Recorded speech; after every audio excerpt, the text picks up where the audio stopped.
My AC not working. Melanated family. How's everybody doing, man? Me and my sister Sonia Williams Lewis back for a brand new episode of the Melanated Convo podcast. I'm happy to have everybody in the building today. So look, man, first thing I want y'all to do, of course, hit the like button, share, become a member of the family. The Melanated Convo on YouTube is how you can find the show.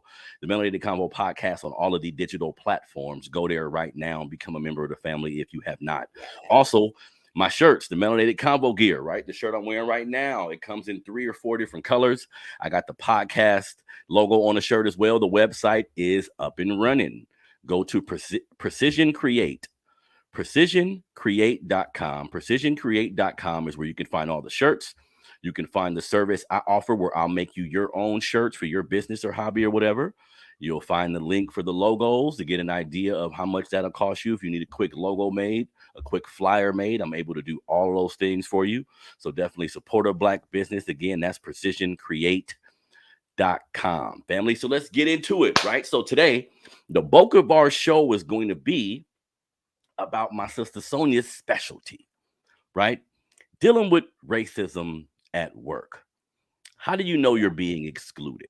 How do you know you were passed up on that promotion because of your race? How do you know some stuff I was reading, Sonia? How do you know there isn't a retaliation mechanism taking place? Maybe you were good at work and the managers and everybody liked you until you showed your Black side. Right. Maybe you said something somebody didn't like. Now you've been getting all these approval ratings that have been great. Now all of a sudden it's not there. Now all of a sudden the little young dude who you was training then took your goddamn position. Yep. Like this happens, and a lot of our people don't know how to deal with it. So we're gonna get into that. That's gonna be the bulk of the show. But before we get to that, couple news stories, right? Couple things that stood out to me, things that we need to talk about. Our brother Jordan Neely, right? The Daniel Penny, I think his name is. Let me get the guy's name. Yeah, Daniel Penny, the U.S. Marine veteran who choked a couple Mondays ago. He choked Jordan Neely to death. So yeah, now this dude has been arrested on manslaughter charges. He's been able to bail out and everything at this point. But so when you're looking at this case, because you hold him down for 15 minutes. This is my opinion, family. You hold him down for 15 minutes. You are a trained Marine. So the type of chokehold you're using, the time frame, everything about this type of interaction, you actually have experience and knowledge about. So in my opinion, he was trying to kill the brother. 15 minutes is way too long. And people around is yelling, let him go. You're going to kill him. All of this. So Sonia, look at our legal system and how we kind of softball individuals like this at times, soft shoe rather. Do you think he's going to end up getting real jail time? I believe that he will get real jail time. And like, okay, so wait, one thing that's a very subjective question, because real jail time, in my opinion, is 10 years or more. Got it. Okay. I think that he will get real jail time with that respect. I believe manslaughter can be upwards of 10 to 15 years. Yes. Depending on the state and the judge, right? And depending on what that judge wants to do with that sentence. Here's the thing for me, just like you were alluding to. The law says if someone dies and there wasn't intent, that's manslaughter, right? Yep. And so, as you were just alluding to, this is a trained individual, right? This is someone who is being urged by bystanders that, the clock is ticking. You didn't hold them down a long enough time. So my question becomes, when does non-intent turn into intent? Because at some point during that, I'm holding this fool down. I'm holding this Black man who's bothering me maybe psychologically because I've been through some things with my military background or not. We don't know what Daniel's state of mind was. Yes. And at this point, I'm going to just be honest. I don't care. Because as we talked about last week, you shouldn't have put your hands on a man that wasn't a threat to anyone, had no weapons that were available. And the only weapon that there was his mouth and his skin. That's what they're afraid of. And let's be truthful about this. I'm also looking for the district attorney in the state of New York to ultimately file some charges against the 2 individuals who were holding his arms and hands down. Like, I believe that they were culpable in helping Daniel murder Jordan. Yep, they were. There was the reports say that there was someone on the train saying you're going to kill him. Yeah. That person did an interview recently and said, I wish I had done more because he didn't deserve to die. And he wasn't hurting anyone. So we know that there's video. We know that there are people who have said he wasn't hurting anyone. And so for me, it is an examination of when does non-intent turn into intent? Like, does the heat of the moment take precedent over the fact that time is ticking and I didn't held this person down? And granted, again, time is subjective as well, right? In the heat of the moment, I might not know that that amount of time has elapsed. Very true. But you are a trained military person. and I'm going to default back to that time and time again. Jordan should be alive. There are no excuses that can be made for Daniel. And I am looking for the folks in New York to just stand up and say, this is a crime against humanity. The other thing that I'm also looking for, I was having a conversation with one of my sister friends who does a lot of this work in protecting us in the workplace, right? I think that we should be, as Black folks, we are now approximately 12 to 15% of the national population. I think that because there are so many different targets on our backs, that we should be treated like they treat endangered species. And so it's a crime. It's a crime to hurt us in a way, to kill us in a way. And I think that legislation, especially in these democratic states, Harrison, we have to put some pressure on these elected officials to craft intentional, responsible laws that protect Black bodies. And I'm not just, because we know that there are laws that if someone was there during in the commission of a crime and a murder took place, you're going down for murder too. Yeah. When it's us, right? If it's a robbery and someone gets killed, all the robbers is going to jail, not just the one that pulled the trigger. Yeah. They when it comes to Black folks, they create all in laws. So all in. gang all enhancement, the enhancement laws, all of this shit was designed to get Black bodies off the street. Because if you do a crime with your friends, they giving you a different charge for everything you guys did in that day, and they gonna base it. So if they know you in a gang, if they know you got a gang tattoo, they know your gang name, they gonna add more charges or more time, onto what happened based on that. So that's the thing, man. Because this Daniel Penny guy, look, I would love to give white people the benefit of the doubt when I see them harm us, but it can't happen now. Like, I have to assume you was on some nefarious shit, then I'll walk that back after I see what was going on. You know what I mean? Because this guy, we got to keep it real. Being Black in America, a lot of people that are white in our country feel like if I hurt somebody Black, it won't be that bad. I mean, who cares about these motherfuckers anyway? Let's keep it real. That's a lot of the sentiment. And this dude was able to bail out. He's out on bail. I mean, I think they're going to make it difficult to prove his intent when, if I was the DA or the prosecutor, whoever's going to be trying this man, you need to dig into his past, his experience, to me, shows the intent. He know that because look, being in the Marines, the shit they learned, they know chokeholds to kill you. They can put you in a chokehold that'll kill your ass, and and they know how long it takes to do that. They know how long it takes to do that. So and here's the other thing that I think that is important for us to examine is the fact that they didn't arrest this man from the gate. Had it been us, we would have been underneath the jail from the gate. Number two, he was able to lawyer up.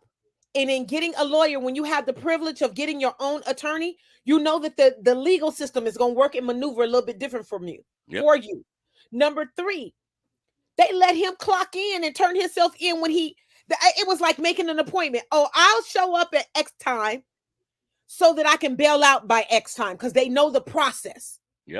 Number four, the bail process, because had it been us, the bail would have been so high that we couldn't have afforded to bail out of jail.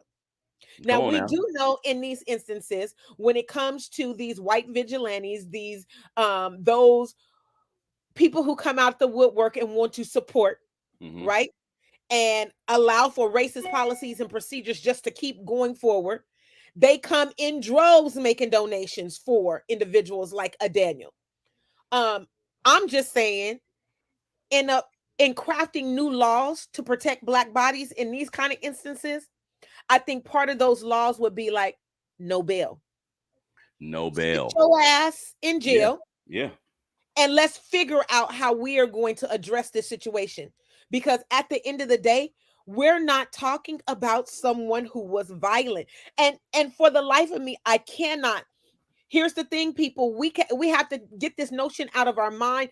Every time media attempts to villainize the victim by bringing up what their past was, Daniel didn't know Jordan's past when he put him in a chokehold. Come on now. Daniel didn't know how many times Jordan was arrested when he put him in a chokehold. Mm-hmm. So we cannot continue to have conversations around how many times Jordan was arrested. Mm-hmm. I can tell you by being an activist in our community, unhoused people get arrested for no reason at all, and they have long records. This man does not have a violent criminal background. Yeah, this guy is on the train intimidating Michael Jackson. Doing a damn good job. He's on there not hurting nobody. And then when you listen to, so being in New York, I would think you guys are used to this type of temperament from people. And then listen to what Absolutely. he's saying. I'm hungry. I'm hungry. I'm tired.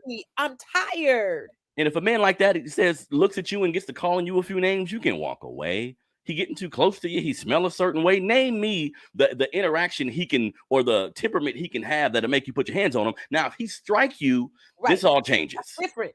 Somebody put their hands on you, this all changes. But he just irritating motherfuckers on the train. I think Daniel Penny said, I know what to do. I've been practicing and I know this shit. And I'm a junkie for adrenaline.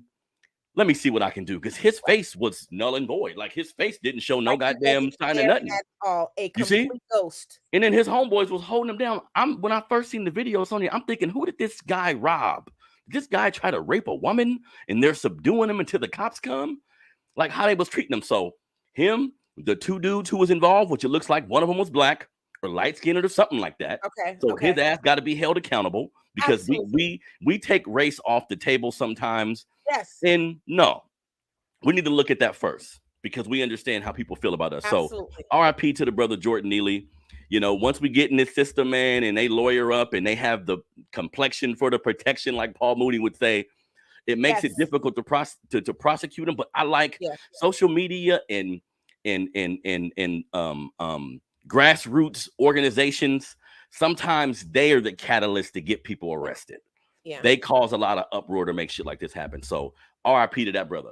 Next thing I want to bring up real quick, Sonia, before we get to our topic. And I like this because, you know, a lot of my brothers and a lot of people around me love sports, which I have a love for it too, right? They love sports. They love being involved. They love the corporations that create these teams. But getting our own leagues and doing things ourselves, we need to begin looking towards this direction, Sonia, because in the UK, we have an athletics coach in the UK, right? Yeah. Who he was at a convention, right? Yeah. In 2022, he was at a Sporting Equals Leadership event where he basically said, and this is Julian Starkey is this man's name, a ex athletics coach in the UK. He said basically, Sonia, usually when athletes start to be more specific in events, most Black athletes tend to edge towards sprinting and hurdling. Yeah. The Blacks are all good at running because they have to get away from their burglaries. Now, after he said this stupid shit, he said, I was dealing with a mental health illness at the time. And he right. Sonia, it's called white supremacy. That's the fucking mental health illness you was dealing with at the time. You see what I'm saying? So what should Black athletes and Black parents, and when they hear a story like this, how should they approach allowing their kids to play sports differently, putting so much onus on being an athlete? How should we approach this as Black folks looking at this type of shit? Yeah. And it's one of those tightropes that's so hard to walk across, right? It's hard to sit on the fence and be like, oh, my child excels at this and really wants to do this, compared to, oh, what are the dangers, not just the physical and mental danger of being a good athlete, Mm-hmm. but all of the things that go along with, are you going to be picked because you're the most popular one, or your parents are giving the most, donations? Yes. All of those politics come into play. And then on top of having someone that says some utter, like, out the air bullshit. Like, really, there's no factual basis behind this. And we're talking about someone who is from the UK, where supposedly crime is so much better than the United States. Right? He talk about Negro burglaries. Right. So you're talking about Negro burglars, and you can't use the data and statistics of the United States to back that Mm-hmm. comment. And then for you, your asinine comment to then be compounded with, oh, I think that I was going through a mental health crisis when I said that. That in and of itself, white supremacy is a mental health crisis. It You're is. damn right. It is a Yep. system that allows folks to benefit from privilege. It Mm-hmm. allows folks to get away with saying dumbass shit. It allows folks to bubble up from and be forgiven for Mm-hmm. things that are just inhumane. There's no way that you would want someone making that comment about your child, right? Yep. Mm-hmm. And so that's, I think, where parents come into play, is that, one, we know that we can do these things without these so-called coaches that are leading these. They can be replaced, just like Yep. we as our players can be replaced, so Mm-hmm. can coaches. And I think that there is a power in the unification of parents, to come together and say, I don't care what race you are.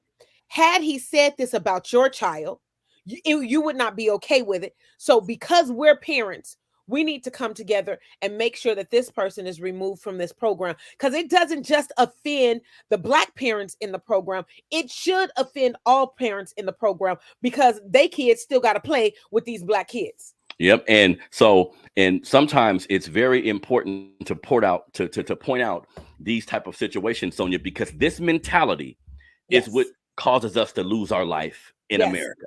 This is facts. Like, white people who feel like we're downtrodden, like we're prone to criminality, like we always up to no good. This is the same white man that'll see you close by his house or Yep. close by his car and pull out Yep. his goddamn gun and shoot you. It's the same mentality. They go Same hand in hand. mentality. You know what I mean? So we Yeah. need to check these types of mentalities from athletic. And then, like, if you're Black and you have a child that's very, very talented, use that system, but make sure they're aware. Like, Yeah. talk to them about these kind of things so they don't internalize it, because we don't know what he was saying to Black athletes in private, Right. what kind of advice he was given based on his white supremacist mentality, right? So a part of this is equipping our young people with the rules of engagement Yes. when they're in this country. Like, you may have a white coach or a coach that's non-Black that's cheering for you, and he may seem like he got your back. Some of them are genuine, but don't be surprised when he come out the bag. We was just talking about the dude from Atlanta who riding around talking about, is this nigger town now? Right. Talking about Atlanta. It's the same dude that's gonna wake up Monday morning and go train a Black athlete. Absolutely. You see what I'm saying? Absolutely. Yes. And that's the thing that we just have to be very vigilant about paying attention to the signs, Mm-hmm. because there are a lot of allies in the world who don't have the bad intention of harming young people and harming people of color and harming women and Mm-hmm. harming those in these marginalized communities, the Mm-hmm. LGBTQ community. They don't have the intention. They also don't have the education and the intelligence around knowing what they're doing. And Yep. these exact same people will be the first one to be like, I'm so sorry. You know, when a person is legitimately, authentically apologetic about something that they said or did, you Mm-hmm. know the difference, right? When Yep. you come up with the excuse that, oh, I was suffering a mental health crisis, that's not apologetic, because you didn't Nope. take ownership of what you said. Mm-hmm. But when and I'm going to use the example of my cheerleading coach at Burbank. I'm gonna call her name because I know that I still have a good relationship with her, and she loves me and I love her. But Miss Richardson was my cheerleading coach at Burbank. And I can remember my junior year, some of the girls got into some trouble at cheer camp. And so her response was to kick them off the team, or no, they were on probation for 6 months, which meant during football season, they wouldn't have been able to cheer. They can come back during basketball season.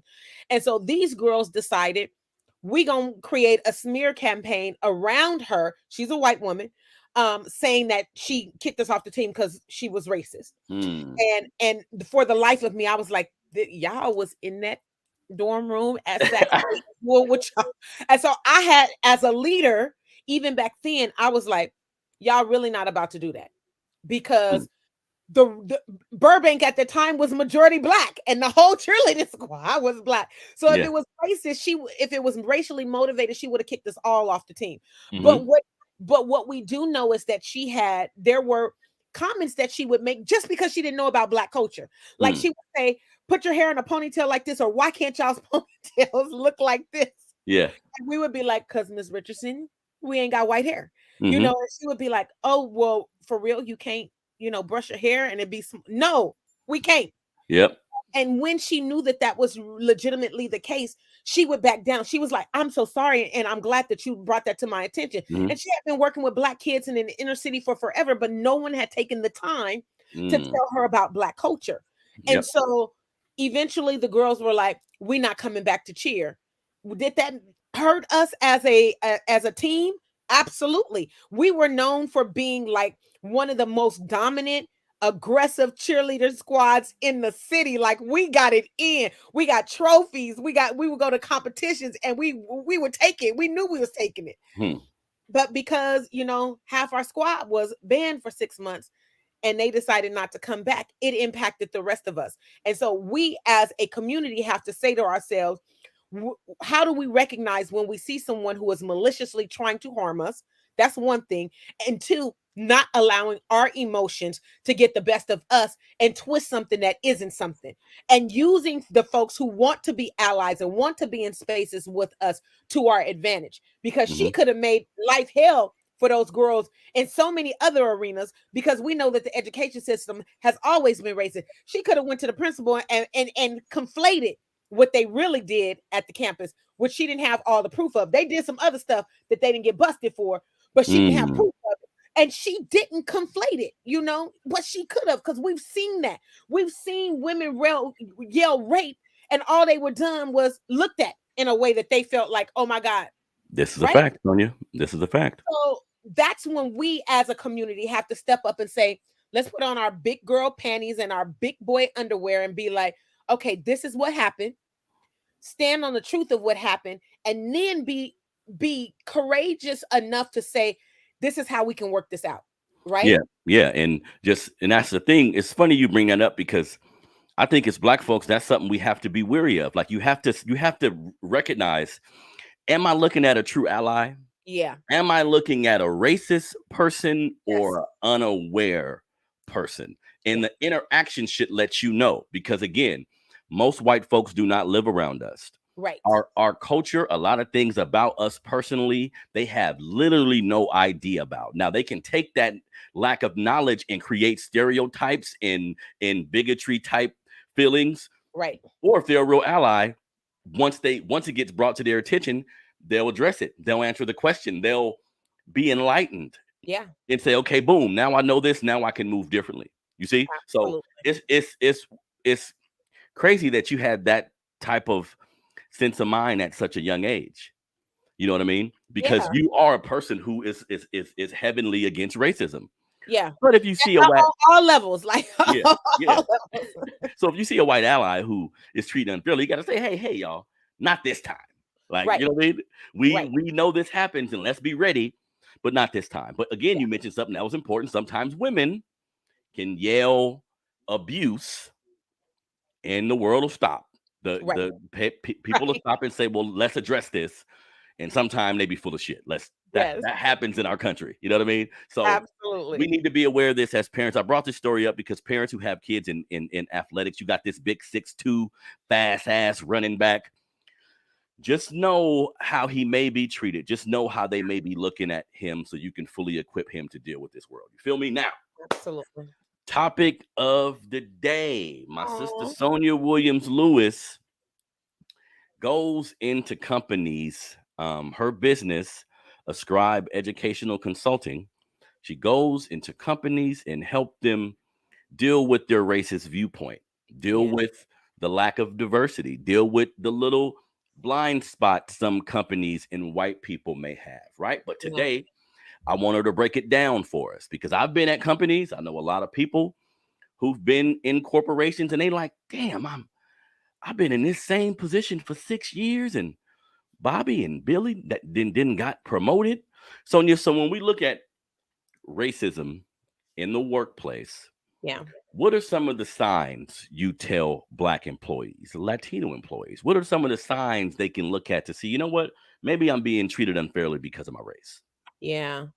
Well, definitely the example that you're giving, that I'm stagnant in my position, like there's not an opportunity for growth, and there's no one encouraging me to apply for other positions when they become open that are higher than mine. So that definitely is a telltale sign.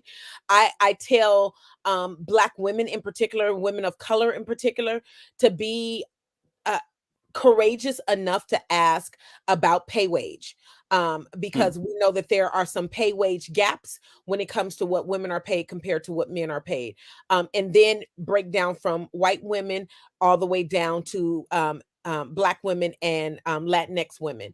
So I remind folks of those kind of things. I remind folks that if things happen that you feel like are like your intuition, those the little hairs on the back of your neck, that those red flags, begin to document everything. And don't, when I say document, bless your heart, Harrison, I didn't like the way that this happened, can we make sure that next time? No, that's not documenting, right?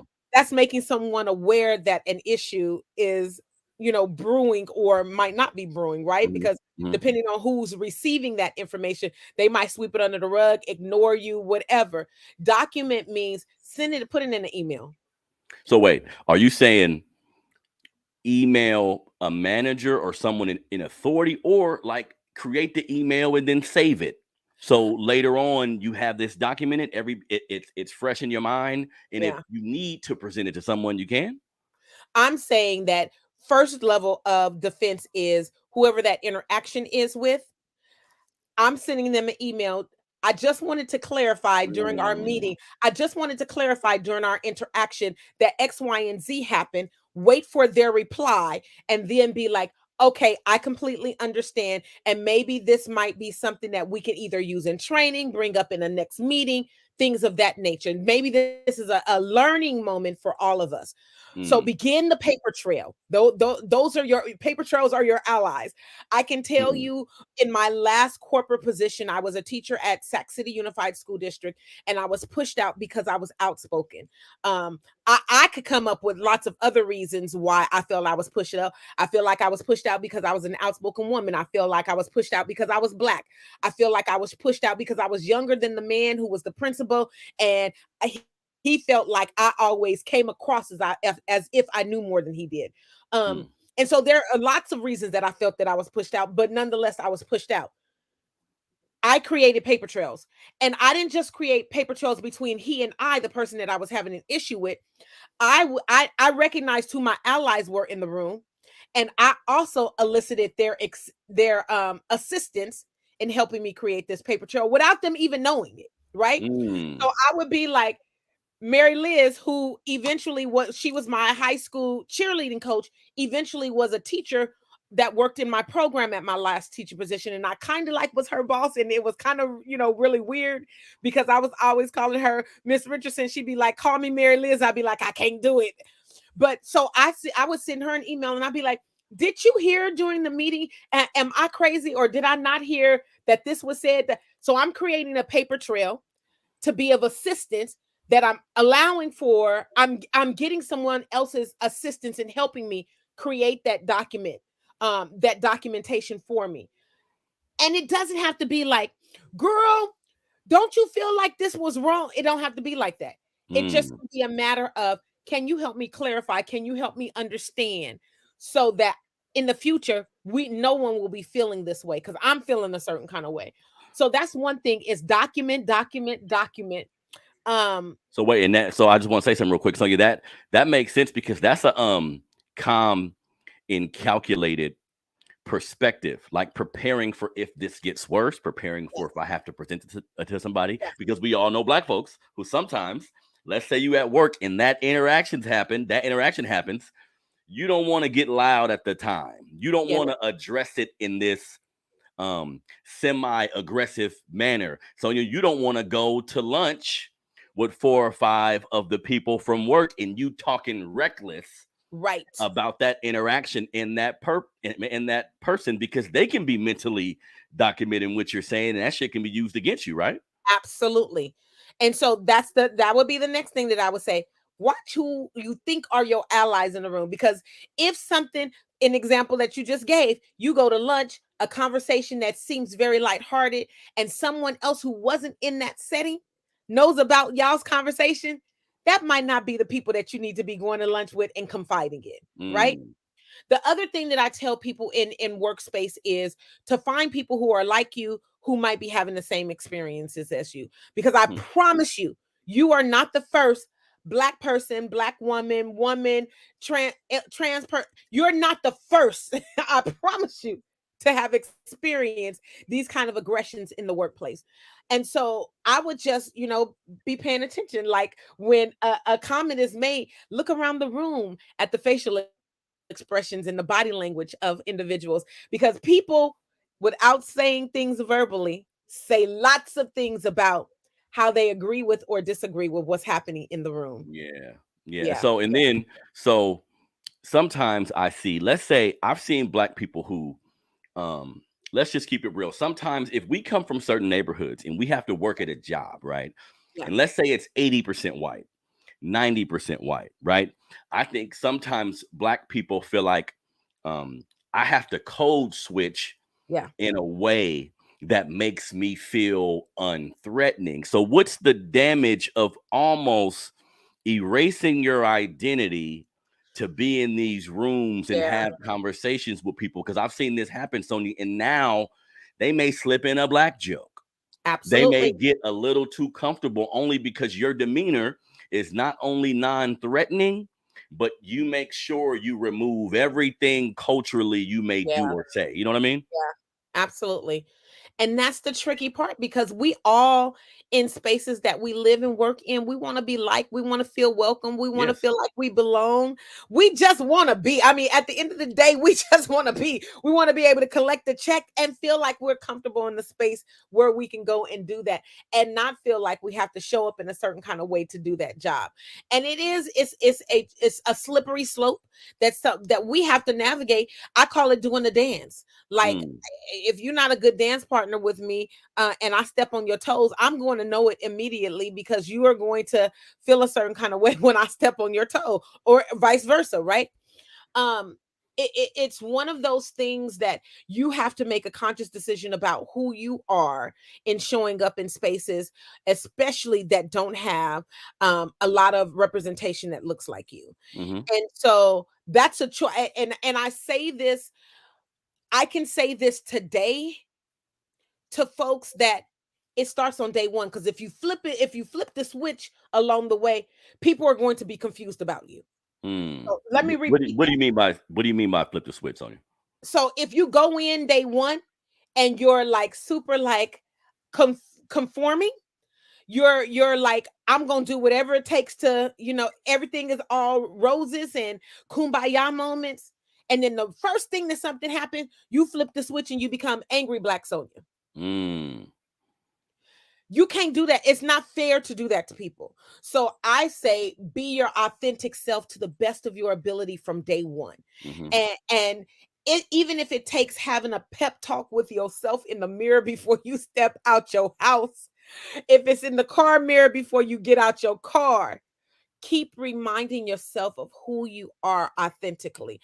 I Hmm. think that's where we get a part of the hang up with us in particular, is that we get caught up with, what does American success look like? Yeah. And we strive so hard to be the best. We strive so hard to be seen and heard. And then when we're not, we get super frustrated by it. And then we have, problems. That's when the problems begin to arise. Because I'm not gonna move fast. Now I'm turtle Sonia when I show up on the job. And now they looking at me like, Well, damn, when she got here the first 6 months, she was zipping around here like the speed of the rabbit, getting everything done.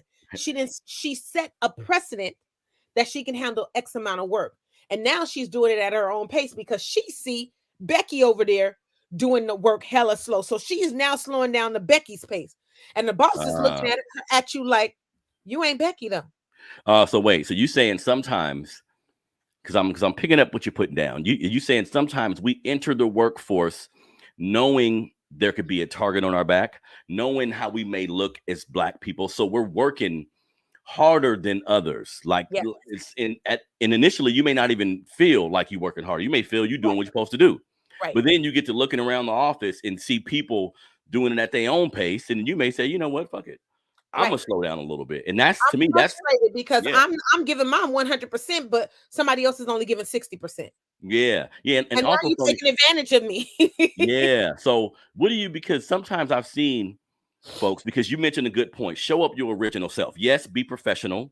Yes, be respectful. But if culturally you identify with who we are, right. And in any way, that could be how you express yourself verbally. That could be how you dress. That can be the kind of side conversations you may have, as long as those are respectful and knowledgeable as well. Absolutely. But sometimes I think Black folks will say, I'm going to turn that off. And you're saying that can be damaging, because I've seen Black folks go to work and have to code switch so much, Sonia, that they get off work and they don't know how to turn that shit off. Absolutely. And think that the world is going to cater to that professional person that they think that this persona that they've created in the workplace, and it doesn't work to their advantage. You know, one of the areas around, I'll go back to pay, when I've seen it happen so many times, and I can't even tell you the number of times that I've been in trainings with organizations, and that person discovers that someone who is not either as knowledgeable or experienced as them is getting paid more than them. And the angst around that, and the utter disrespect of it, and then the utter, I have to shut down because, I'm not going to do more than the person that's getting paid more than me. Yeah. Right. Yeah. And so we have to begin to assess those things. And I say assess because at the end of the day, if we don't have an open door policy with those who are in positions either of leadership, management, or ownership, where there's an open door policy where you can come in and share certain things. Again, I say, how do we protect ourselves in these spaces? And I go ahead. No, so another question. I want to backtrack here for a minute just to give people a little more clarity, because it's something I was thinking. So what if, because you mentioned the email thing, something happens that you don't like, you're not yelling, you're not screaming, you're not being contentious in the moment, go back to your desk, email that person, get a paper trail. Now, is this the same method for like microaggressions? Like Becky comes up to you, you got the new hairdo, it's puffy, it's fly. She put her hands in. Can I feel it? But sometimes they'll say, can I feel it while doing it? Like, it ain't, can I feel it? They be like, can I feel it? And she go for your hair. So she got her hand in your shit now. Now, how do you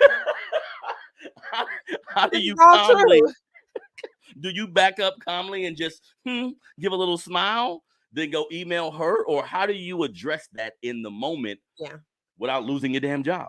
Yeah, I think that it really goes back to being bold enough in who you are. If you're going to be bold enough to show up in an afro that is not the traditional, what they would deem as professional look, then you got to be courageous enough to be like, hold on, you're busting my bubble boundaries, and be able to have those kind of conversations and do it with love. Like some people, some people just don't know. They are oblivious to their racist tendencies. They really are. It's not that, I don't think that the bulk of white folks in the world are intentionally racist. I really and truly don't. I think that because we've all been conditioned to the norms of white supremacy, we all find ourselves in these problems where we just don't know how to navigate the murky water that racism creates. It creates these dichotomies. It creates these imbalances. It creates this injustice. It creates these just not fair treatment. And so I want you to be bold enough to be like, even if in mid-moment and she touched, right? to be strong enough in that moment to say, hold on, you don't get to touch my hair because one, I'm not a pet. And two, like, let's have a conversation about what you don't know about black hair. If that's what we want to do. Or three, be like, you can Google that because Google's your friend, but you have to be able to test those waters and know who you're dealing with. All people are not going to respond the same way. And if we are to be totally honest, Harrison, especially if you are talking about a white woman, her white fragility might kick into play and you might have hurt her feelings by telling her no. And so that's when that might be an opportunity after you've done a little bit of education piece to be like, look, I might need to bring a manager or someone in this conversation. And we might need to have a conversation about who people are and how they show up in workplace. And it's funny because I'm hearing what you're saying. And what I think, though, like sometimes as Black folks, we miss opportunities to create teachable moments. Because I do this a lot in my notary business. I've been on a notary, Sonia, and and we done with the notary. I do my business. It's like Russian dudes. It's like 7 of them. They got their little body shop. Presumably nice guys, right? Nice guys. One of them says he sees I'm professional. I think in his mind, I'm articulate. Right. I'm a little lighter than some of my brothers. I think he's looking at me because he asked me, was I mixed with something? I'm like, what does that even mean? But he said, so what's up with this police thing? I mean, police aren't really just picking on you guys, right? There isn't no real thing about police brutality. I mean, you get stopped, you did a crime, you go to jail. Right. And I looked around, they all stopped. And it was like this there, I found a Negro, right? So I said, y'all want to talk about that? This is what I said. So because in my mind, hey, this is my business, but no. Right. I'm not going to miss the opportunity. I said, y'all want to talk about that? Right. He said, yeah. I put down my bag, Sonia, and gave him a 20-minute question and answer session about police brutality, a little bit about our history. But before it was over, they were all sitting down, looking at me talk, asking me questions. It was very nice, great exchange. Some of the shit they didn't understand, I gave them places they can go to learn. But I left there thinking, what if I didn't know that shit? Yeah. What if I wasn't confident enough to articulate some of our struggles? That's why all of us need to be confident enough and have enough information, because I could have got mad. Because how he said it at first, it was kind of like, you know what I mean? I could have got mad. I was like, nah, I know what I know. Maybe I can change one of them. Maybe if they're open-minded people, they'll hear this the right way. Yeah. But I know sometimes as Black folks, Sonia, either we don't care about that type of struggle or we're not knowledgeable about it. So you may find yourself just laughing at the Black joke. Laughing at it or brushing it off and being like, that's just goes with the territory. Yep. And so I appreciate that. And here's the pushback that I would give you, especially if you were in corporate. Now, granted, you work for yourself, you're able to pick and choose who your clients are. And, they can either make recommendations by calling you back to do further business with you, or making recommendations to other people to call you out to do notary work, right? In corporate America, it gets a little harder because what if every day you had to have that conversation with every white person? So the labor in that, right? And so that I also say, manage your expectations. Manage what you expect white folk. What might they do with the information you give them? Right. So if I am going to, and I'll tell you, I used to be in sales, I used to sell insurance, and I would run into instances just like that. They see a professional Black person and they think that they can pick your brain, and they're like, then you didn't spend a whole nother damn hour at this business talking about nothing that got to do with making you money, because you're supposed to be there to sell insurance. And I will tell you, the labor in that is so stressful and taxing on our physical, emotional, and mental health. And so I would say do that with caution, right? And if you feel like a situation where one, it's very receptive, and that you feel like people are actually listening and that they're going to implement some form of change. And because I'm going to leave that conversation and be like, and you better not ask another Black person this. Yeah, Right? so it's almost determining how valuable that conversation was to the Yeah. person. And you're right. In corporate, when I worked in corporate America, for 20 years, I don't know if I would have took that same approach. Yeah. A, Yeah. a large part of me uh, approached it that way because I know I work for myself, and you know, the guy seemed interested. Like he Yeah. didn't seem like he was being shitty. Like he Yeah. was really trying to understand. And I just like those kind of combos. But you're right, because in certain Absolutely. instances, what if you have to keep having that conversation where you Yeah. have to explain to a person about your existing? That could be taxing. Yeah. Yeah. And so the other piece of that is, okay, so what if I am in a position where I don't work for myself and these issues keep coming up? I tell people to all the time to identify who your allies are. Mm, Like, we might not be the ones that are able to move the needle, but somebody in that organization is, and we have to go on the hunt for who that somebody is. mm, Because they're there and they really and truly genuinely want to be helpful. I really, and there's not an organization that I've done this work in where I wasn't able to identify allies in the room. hmm, And I leave them with the burden. Like, you have privilege, so take a little bit of this, to take this bag of burden too, right? mm, So you can balance it out. And so it's the people who know that they have privilege. It's the people who are the allies in the room who I lean heavily on. And the conversations with them are a little bit different. Like, the importance of this work is that we all come from one very differing backgrounds. That's one thing. Social economically, religiously, um, culturally, linguistically, we come from different backgrounds. Family structures, we come from different backgrounds, and we don't know what we don't know. So, as well as educational backgrounds. So, if you have, for example, an individual who doesn't have an education in college, you are expected to learn about some of this cultural stuff, right? mm, Most college campuses around this country offer some, and it's mandatory to take some kind of cultural something course to graduate.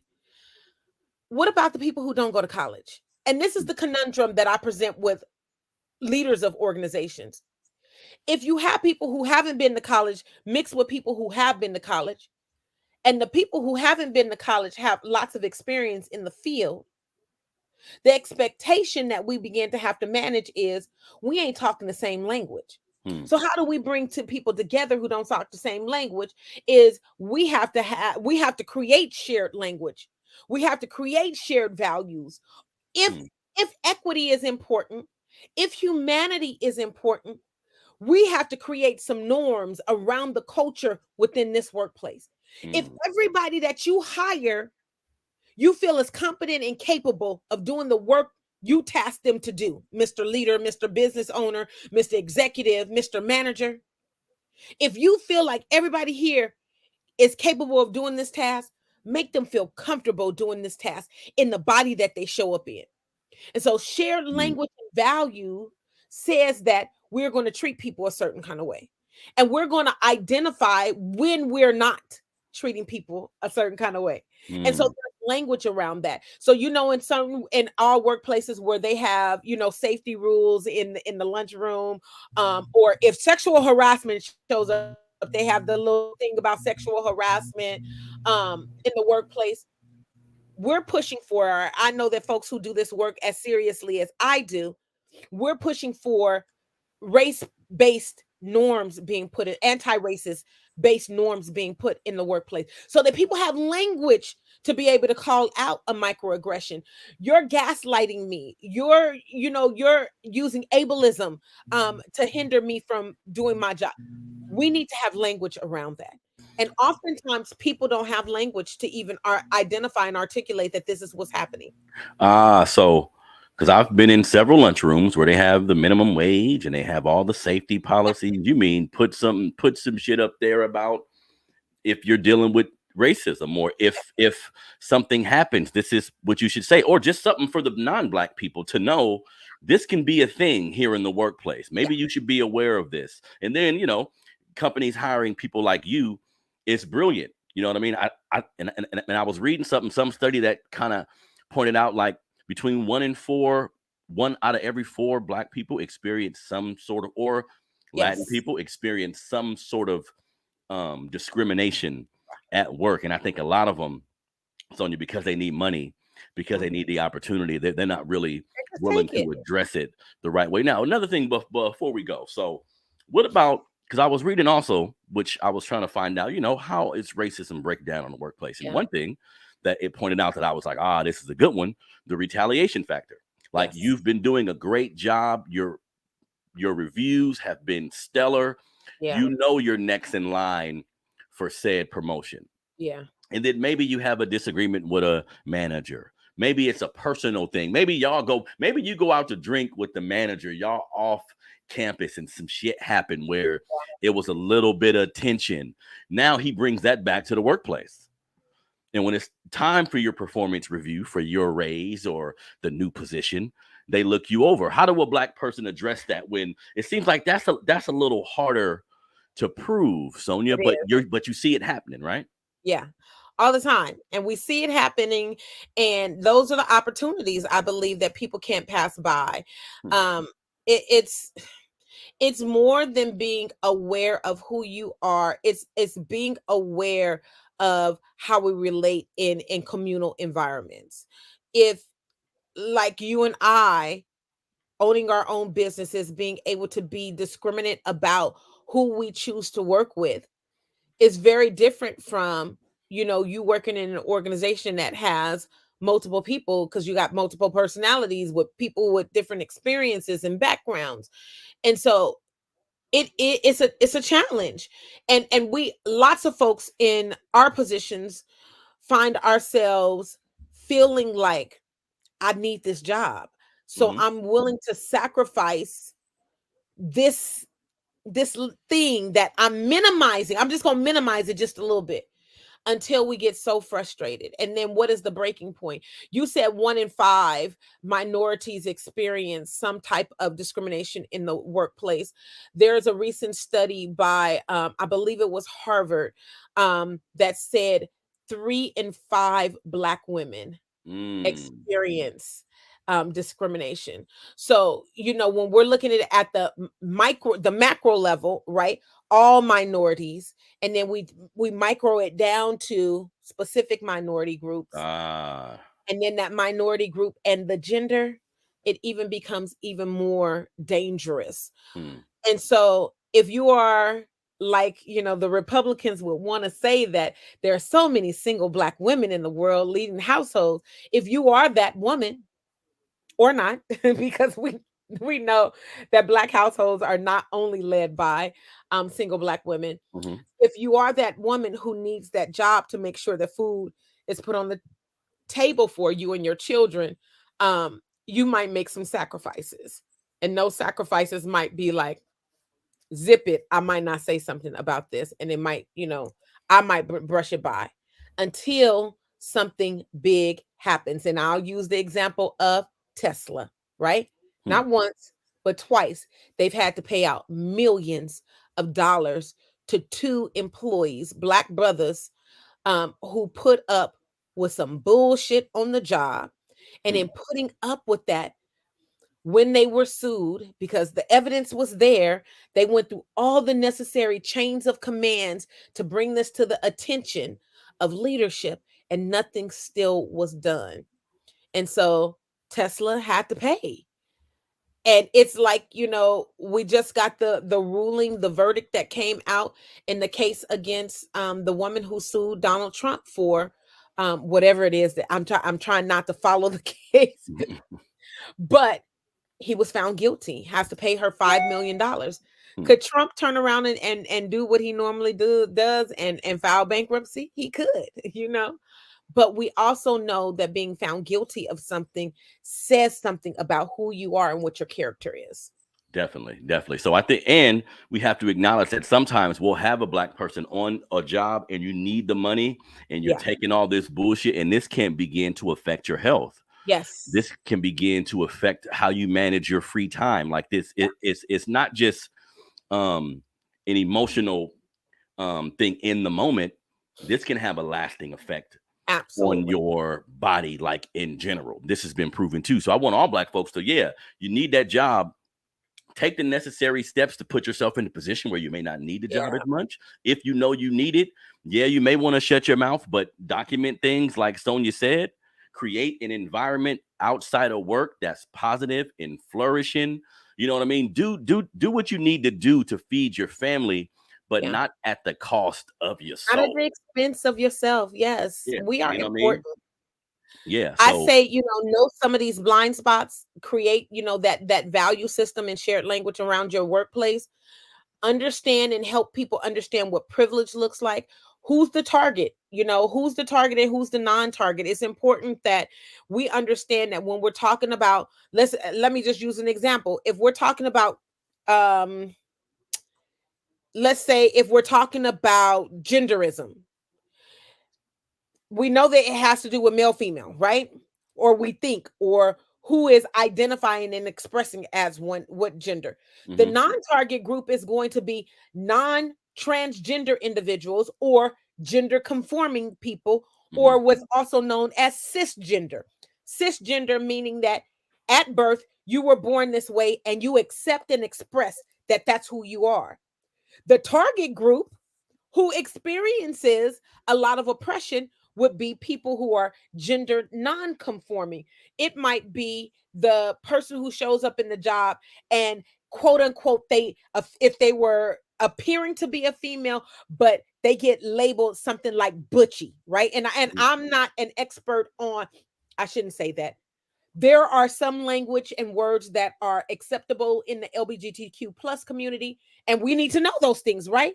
Just like if we're talking about the oppression type of oppression being racism, and the variable being race or color, or what we perceive people to be, the non-target group is, it's going to be white folks. But the target group is going to be people of color, specifically if we want to narrow it down, Black folks, because remember, the spectrum is very wide when we're talking about people of color. And I personally, as a Black person, knowing that the struggle has been too layered and too high of a cost for Black folks, I want to separate myself out of the terminology people of color. Call me Black. Don't lump me into people of color. But that can get dangerous. Right? So those are ways that we can begin to dissect how oppression, what does it look like to show up? The last trick and thing that I would share with people as a tip is being effective listeners and communicators. Like using I statements is extremely important. Knowing the perception of what someone is saying, like what I hear you saying is blah, blah, blah, blah, blah, so that we get clarity. Not making assumptions, because assumptions sounds like this made you think this. I want to know what you mean by what you said. Don't let our emotions guide, right? Because I'm notorious for saying facts over feelings, especially when we're dealing with people who are extremely emotional about terminology like white supremacy. So emotions sometimes get in the way, and Becky and her tears that we can bottle up and sell for $100. Yeah, I let's talk about that, right? So emotions get in the way, as well as people's value systems are different, and we need to be able to manage expectations. And then finally, when we're talking about being an effective listener and communicator, what are your needs at the end of the day to do your job most effectively? Okay, so y'all hear that? These are things that we need to look at, because I know people who are outspoken at work and then gotten themselves fired. I know people who try their best to avoid any type of racial situation, anything that can make them look at a particular way. But to my point a little while ago, I think this has a negative effect on your body and your mentality. So let's figure out a different way to do this. We all need money. We all need to have jobs. But knowing that sometimes companies move a particular way because of how you look, be aware of that. Be aware of how you're showing up. You know what I mean, Sonia? Be aware of what you're, like you mentioned, Sonia, what you're willing to deal with on day one. You know what I mean? Absolutely. So day one. Since day one. So this has been a great spirited conversation. Me and my sister did this will be the format of the show. We're gonna, talk about a few news stories. Then we're gonna get into something specific about our kids, about how we deal at the workplace, about how women are treated, what we go through, be having kids. All of this shit matters in the grand scheme of things. That's why we call this the Melanated Convo. So thank you everybody for tuning in to another show. Again, go to Precision Create. Precision Create is where you can get the gear. Support your brother. Precision Create is where you can get the gear, where you can ask questions about how we can do a bulk order of shirts for you, whether you need a logo, a flyer. All of these things are possible. Please go to the website. Sonia, give everybody your Instagram. Instagram is Ascribe Success. That's ASCRIBE Success. Follow us there. Ask questions. DM us and say we need to have a private conversation. We down for that too. There we go. And my Instagram is at Melanated Convo 100. I'm your brother Harrison. This is the Melanated Convo, man. We're gonna keep having these conversations. I enjoy it, family. You feel me? See y'all next week. We out.